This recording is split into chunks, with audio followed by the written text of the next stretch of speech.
what is your interpretation and how did your staff embrace the project and the impending change? With a lot of nervousness. You know, we were dealing with an 18-year-old legacy system with a lot of tenure folks who knew that process inside and out. And now we're talking about changing what they work with every day, changing their knowledge base, changing their skill sets. And so it first was met with a little bit of reservation, but we really did a lot with organizational change management. Mm-hmm. You must invest in educating your workforce and those that are being impacted, is our belief, along with what is going to impact your end user, your citizens.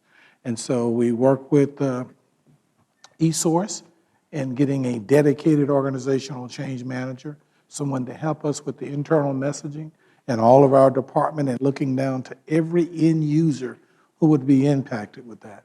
That has helped us tremendously, because when we started, we were basically in a pandemic. Everybody was working remotely.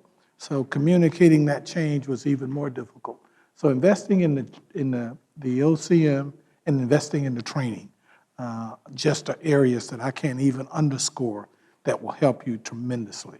We've even worked to design an e-learning to complement what you have to do prior to the classroom, so individuals can stay at home and do a lot of pre-course work before they ever have to come into a formal classroom to shrink that training time down.